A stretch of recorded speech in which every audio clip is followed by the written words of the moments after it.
In the last session, I had the honor of introducing you to Dave Ramsey in a video taken from his 13-week program, Financial Peace University. I hope you laughed and learned as much as I did when I first saw that session. I believe that the principles that are being taught are not just good ideas or Dave's ideas, but rather they are biblical principles that can guide you for the rest of your life. In the second half of Relating with Money, Dave will teach us the best ways to teach our kids about money at any age. And he'll share some strategies that single adults can use to build accountability into their lives. And now let's get back to my friend, Dave Ramsey. When it comes to singles and money, time poverty and fatigue can lead to poor money management. Beware when you're single of impulse buying due to stress or the I owe it to myself syndrome, sometimes known as a pity party. I deserve a break today. I'm pitiful and I'm going to spend money I don't have. And I just feel bad and I'm just going to go spend some money. I'll feel better if I spend some money. And all these kinds of things. Be very, very, very, very, very careful of that. 55% of the single moms in the U.S. are qualified as poor in America today. 55% of them, according to the Department of Commerce. And you know, we work with a lot of single moms across the country, and I'll never forget sitting in a small group session after we taught in a Financial Peace University with a single mom.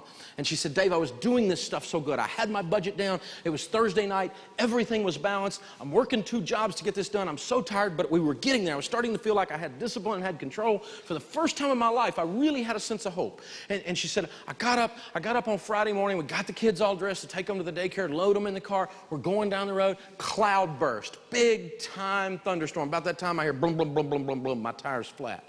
So she gets out on the side of the road. The kids are in the car.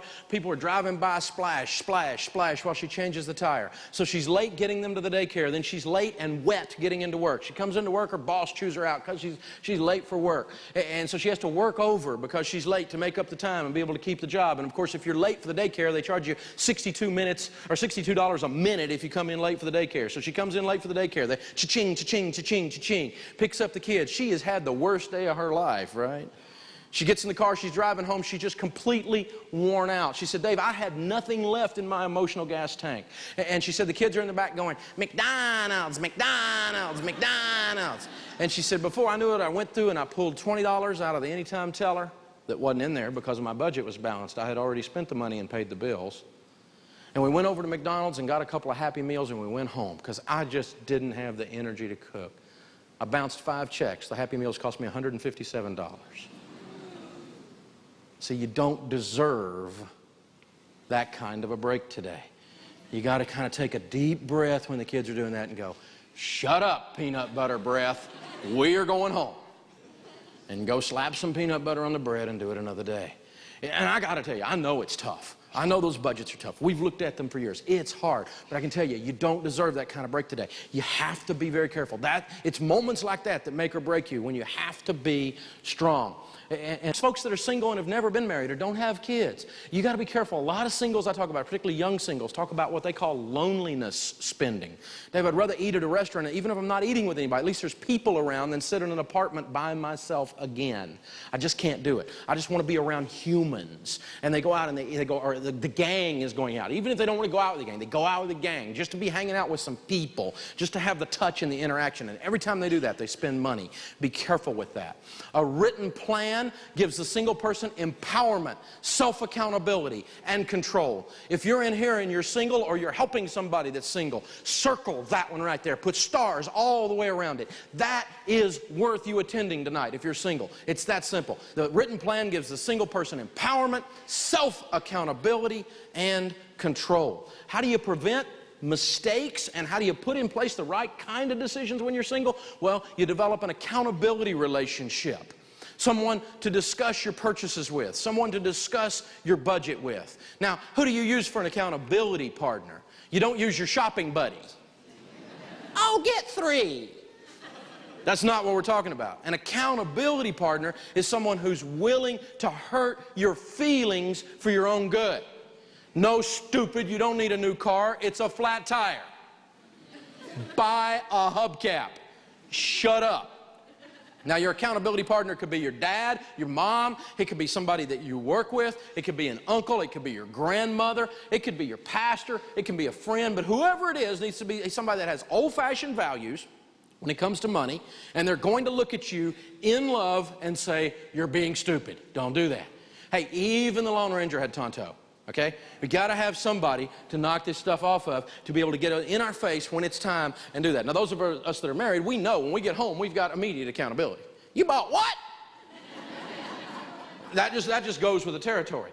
And I'm not saying when you're single that somehow you're incomplete. That's not my point. My point is, though, that two heads are better than one. And if you'll reach outside, find that special someone in your life that will get in your face on financial issues or any other issues, spiritual issues, it will cause you to grow and cause you to be able to win. Accountability is an absolute necessity. When it comes to kids and money, teaching your kids how to handle money is not the school's responsibility. They should be doing it. By and large, they're not doing it, and you got to remember, ultimately, it is your responsibility. It's your responsibility to make sure your kids are taught. This stuff is not taught in schools. We have a high school curriculum called Financial Peace for the Next Generation. It's taught in a couple of thousand schools, and so we're helping a lot of teenagers, and I think it ought to be in every high school, don't you? Yes. All right. Thank you. I appreciate that. But it's not. And if it's not in your high school, then it's your job to teach your kids about money, and don't wait till they get to high school anyway. It's part of being a parent to teach them these things. It's part of being a parent to teach them to drive, to teach them to wear clothes that fit their body. It's, you know, this is part of being a parent, isn't it? We have these responsibilities, and we can't let someone else out there take that job from us. We will be disappointed in the results. Proverbs 22:6 says, you've probably heard this. Have you heard it? Train up a child in the way he should go, and when he is old, he will not depart from it. Have you heard that? Say yes. Yes. Here's an interesting thing. I have never heard anybody quote that scripture with the one immediately following it. It's interesting. Proverbs 22:6, train up a child in the way he should go, and when he's old, he'll not depart from it. 22:7, the rich rules over the poor, and the borrower is slave to the lender. Maybe we ought to teach our kids about money. Maybe we ought to teach our kids about debt. That when you sign up for a credit card, it doesn't make you an adult, it makes you a slave. There's an idea. Maybe we ought to teach our kids about work. Things like in the Bible it says the diligent prosper, but he who hastens to be rich will not go unpunished. Get rich quick doesn't work. Working your tail end off does work. That's what that says. And teach those lessons to our kids. Around our house, we pay commissions, not allowances. We never had allowances at the Ramsey household. I don't believe in allowance. Allowance to me sounds like welfare. It sounds like I'm going to make allowance for you because you're somehow deficit. You're not able to do anything of value, so I'm going to make allowance for you. Commission says that if you work, you get paid. If you don't work, you don't get paid. That's what commission says, and that works every time. You know, I remember one time we were driving along, our kids were a lot smaller then, and one of mine was about 13 years old and was going on, Dad, why are you so tough on us? You're so, you know, our friends don't have to work the way you work us. You make us work, you make us do all these things, you make us do this, you make us save money. I mean, we have all these rules that the other kids don't have. Dad, why are you so tough on us about this money stuff? Is it just because you're afraid you're going to be embarrassed? And I went, well, yeah, that's part of it. But I said, more than anything, the reason I'm so tough on you is this. We've done a great job with money, so we've got a lot of it. And so when we die, you're going to be very wealthy. And if you don't have the personal character, the muscle and the bones of character to carry the weight of that wealth, it will ruin your life.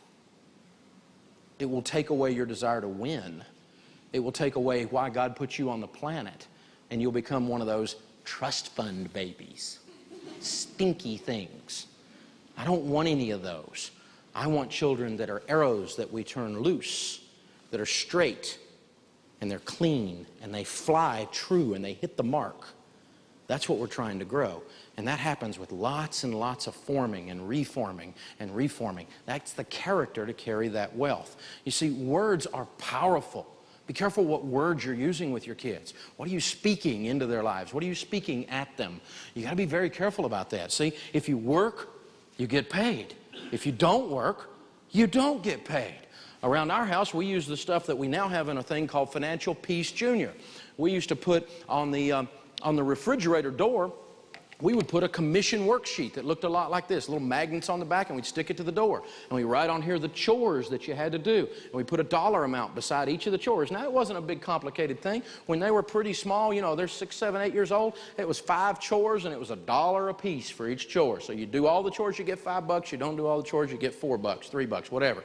And so we'd check off if you did them, and you got paid if you did them, and if you didn't do the chore, you didn't get the money. It's that simple. Did you know that everyone in here is on straight commission?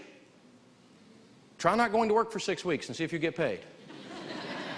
You're on straight commission. Everyone here is work, get paid, don't work, don't get paid. It's good to teach little guys that. I mean, it's really good. You don't have to be so hard on them. You want to do it age appropriate. We don't want to create Hitler's boot camp for money. That's not the point, okay? But we do want these kids to learn this stuff at 4, 5, 6, 8, 10 years old, because I meet 58-year-olds who still haven't made an emotional connection between money and work.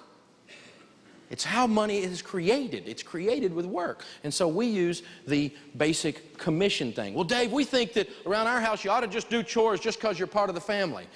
I said 5. The rest of ours you do just because I'm larger than you and I can hurt you. Because you're part of the family.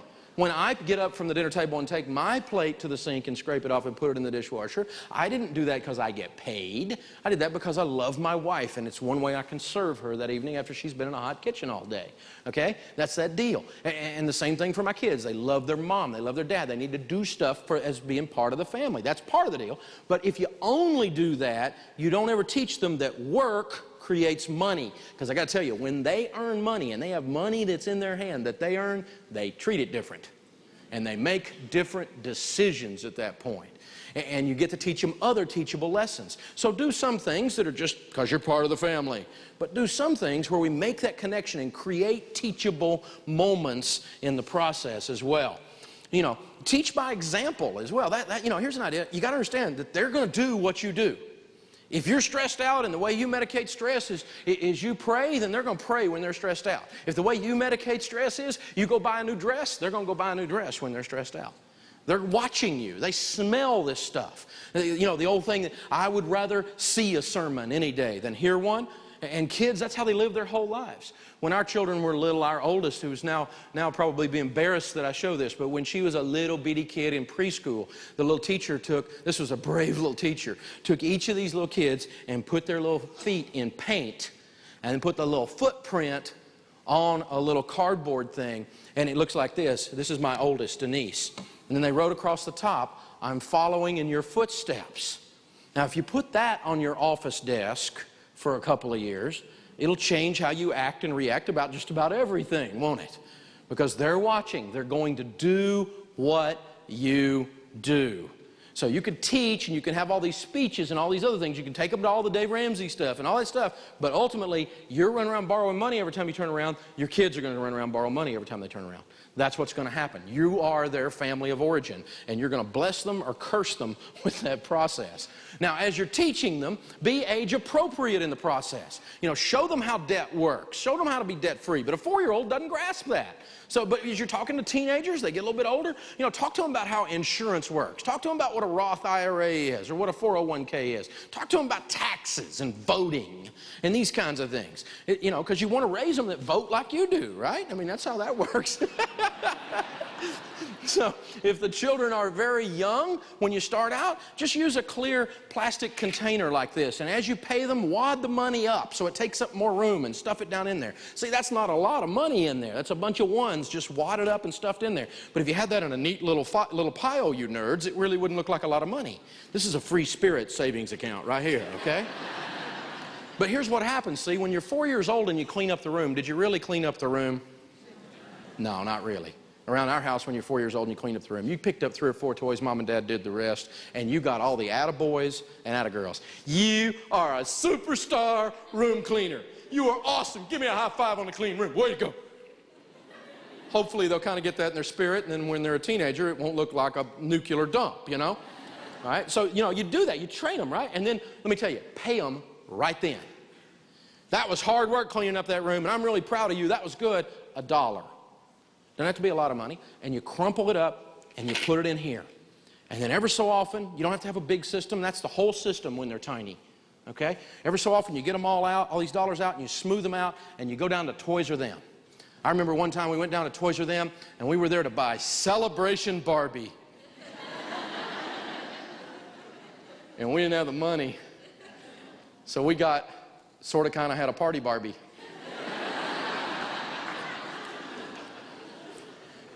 I got to tell you, that was a character growing experience right there, to not buy what we went after because we didn't have the money. Because I'm looking at those little eyes looking up at me. Celebration Barbie, man. It was a character growing experience for me. I remember it. The kid doesn't even remember it. Because I had to go, because it's just another few dollars. I mean, aren't they sweet? Isn't this cute? It's how this works. Now, do I do that every time? No, sometimes I just step up and totally buy Celebration Barbie. But other times we're like, okay, this is how this deal works. Money is finite. There's only so much of it. You need to get that in your spirit as you go along. You don't get everything you want. Well, I deserve it. You don't deserve it unless you have the money. That's when you deserve it. That's how you want to transfer this. Just having big, cute eyes doesn't give you the right to deserve everything. We got people all over our culture trying that, and it just doesn't work, right? So we use 3 envelopes at our house. We use the spending envelope, the saving envelope, and the giving envelope when we paid the little guys. And so giving, spending, saving, what we would do is take that $5, those 5 $1 bills, and we would break them up into these 3 envelopes. And so we'd say, okay, we're going to put into giving, we're going to put $1 in the giving envelope, we're going to put $2 in the spending envelope, and $2 in the saving envelope. And then when we get ready to go do some giving at church, what do? You go get your giving envelope on Sunday, and you take your money that you earned, and you give your money. That's different than, oh, we're getting out of the car, walking through the church parking lot, I'm going to give you a little money for the children's church plate. That child didn't do anything. They were just a courier for your money.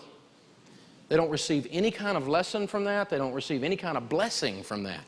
But when they cleaned up their toys and they fed the dog and they did the dishwasher, and then some of that money is given, their little character starts to change. And they're more natural givers than you and I are. It's not hard to teach them to give, most of them. Okay? And you teach them to save money and to set some goals, and you teach them to spend money, and you do Celebration Barbie, or sort of kind of had a party Barbie, or whatever you need to, you buy whoever you can afford. That's what you do. And you save up that money and do that. So work the 3 like that until they get a little bit older. Now, when they get a little bit older, they're 13 to 15 years old, what we did at that age, 15, 16 years old for some of them, if they've been trained on this other stuff all the way up, and they've got these ideas of work, giving, saving, spending, and how money works in those 4 categories, then you can put them on a checking account. We did that with our kids. We said, okay, here's what we normally would spend on you in our neighborhood on clothing, on entertainment, on car gas for your car that we would give you. Not the car, but the car gas. Here's the money that we would normally spend on you anyway. We're not going to give it out to you like $20, $20, $20, $20, $20, $20, $20, $20, $20. I was on vacation the other day, and I saw this dad by the pool that had a t-shirt that said, my kids think I'm an ATM. And I looked at that and I thought, no, your kids think you're spineless. They think there's no end to you. They think they can just come up to you at any time and do anything with you. That's not funny to me. It's kind of sick. And so instead, what we're going to do is we're going to give you this amount of money in your checking account at the first of the month. When we started doing that, our girls particularly started shopping at different stores. Because you buy one dress with that amount of money, or you can buy 15 things with that amount of money. It just depends on how you think about it. And when that's it, and they really believe that Dad said, that's it, then that's it. And it's been amazing. And you get the opportunity, they have a new chore, keeping the checkbook balanced, not bouncing any checks. I've got one that's never bounced a check, all the way up through college has never bounced a check. I've got another one that bounced a check one time. Can you imagine being Dave Ramsey's kid and bouncing a check? Oh, man. I made that one go down and talk to the banker. I said, you have to go down to the banker and personally apologize. You will never bounce another check again. You just do that one time when you're 16 years old, right? You apologize for lying to them, for writing a check out of their bank that you didn't have the money in there to cover. You lied. It's an integrity issue. Dad, you're kidding. No, I look like I'm kidding. You get your butt down there. Change their life. What a wonderful lesson. What if somebody had done that to me when I was 16? It'd been a whole different Dave Ramsey story, I can promise you. It's a whole different mindset on how this stuff works. The other thing we've done is we decided when our kids were teenagers that, and long before they were teenagers, we started telling them this, we're not buying your car. I'm not going to buy your car. I'm saving up. I'm going to pay for your college education, but I'm not buying your car. If you want a car, you better save up the money. We've been blessed, so I will match you. Our matching plan is 401 Dave. I'll match you as you go along, but I am not buying your car. So whatever you save up, that's what you're going to have. One of them was saving along, and somebody asked him the other day, how are you doing towards your saving? And they said, I think I'm headed towards a really nice bicycle. So I'm going to have to kind of get with it. But I tell you what, the first one saved up some money, got a match and got a nice car. The second one went, whoa, that happened for real. Dad wasn't kidding. Got on the ball, got more money, got a bigger, nicer car. The third one's going, Dad, I'm thinking new Hummer. And really, probably could have pulled that off, but we kind of went in and intervened. So here's my suggestion to you. If you're going to do the 401 match thing, I would recommend on the front end saying up to a certain amount. Put a limit on it, okay? I wasn't smart enough to see this coming, because as they move down the siblings, they get smarter about this, okay? Once they see it's a real deal and it's really, really, really going to happen. So the deal is this. You need to teach your kids about money, and they want to know. A Charles Schwab survey just the other day said 89% of teens want to know more about money. That's why the high schools need to be teaching it. Teens are really hungry for this stuff. They want to know how it works. And yet a Jumpstart Coalition study of high school seniors did a survey and did some testing of high school seniors all across the nation in all kinds of different socioeconomic settings. It wasn't just poor neighborhoods or rich neighborhoods. And here's what happened. 52.4% of the people that took the exam, a basic personal finance exam as a senior in high school, achieved a score of F. And yet they're getting ready to graduate from high school, and we're going to turn them loose and send them out there. Who's going to teach them about buying a new car? Car dealer? Now, there's a plan. See, we parents have got to get involved, and the schools need to get involved. There's a whole process there. You have the ability to change your family tree. Don't just give them money. If you do the stuff we teach in here, you're going to become wealthy. And if all you give them is money and no character, you will be a curse in their life. You'll change your family tree in a negative way. Teach them to work. If you teach them a work ethic, if you teach them integrity, a godly man leaves an inheritance to his children's children. And it's not just an inheritance of money. It's an inheritance of character. And if they learn all of these things, if you just give them a work ethic and honesty, they'll be able to go win. If that's all you do. If you give them a work ethic, honesty, and money, well, you've started a new thing. You're the new Rockefellers. You're the new Vanderbilts. You've begun to bust the whole thing up. And so kids really care about this stuff. Be proactive. Warren Buffett said, give enough money to your kids that they can do anything, but not enough that they can do nothing. So to close up this lesson tonight, I thought it would be fun to have one of the Ramsey kids come and talk to you about kids and money. So I want to welcome our middle child, Rachel Ramsey. Come out, baby.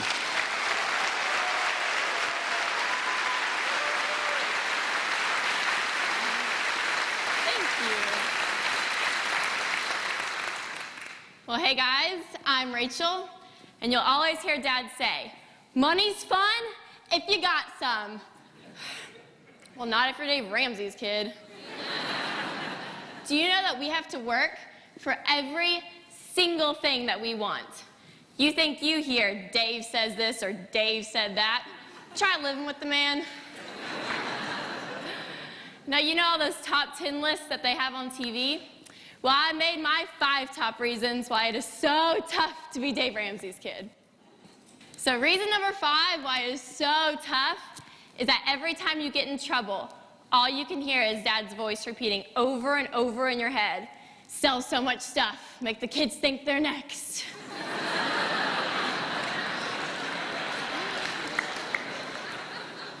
Reason number 4 why it is so tough to be Dave Ramsey's kid. You have to pull out your envelope system when you're this big at school to buy chocolate milk. Reason number 3 why it is so tough. Anytime a hot guy asks to pick you up for a date, you're required to ask him if his car is paid for.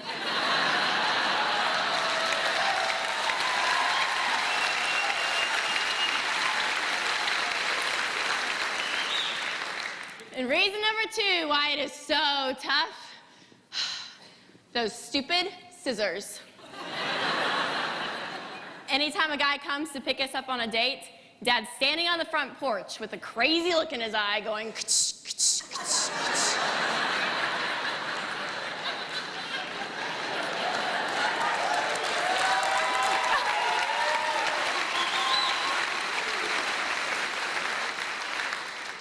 And reason number 1 why it is so tough to be Dave Ramsey's kid is that you are never, ever allowed, under any circumstances, to supersize your meals at McDonald's.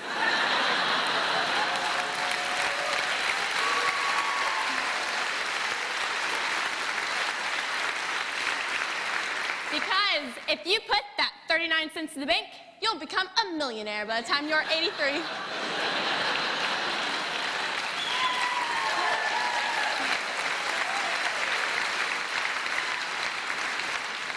No, but in all seriousness, this stuff really does work.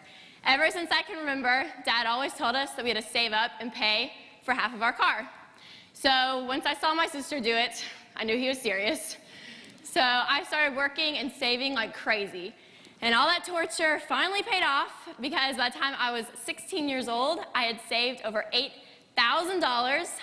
So I got a $16,000 car paid for in cash.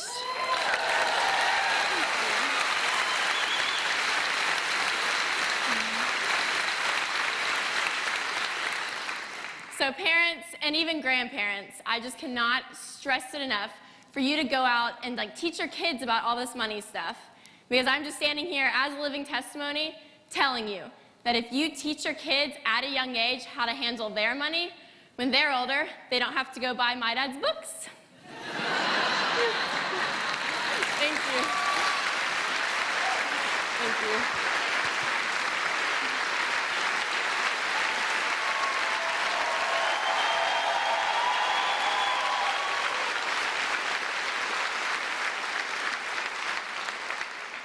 Yes, that's a proud daddy. That's okay.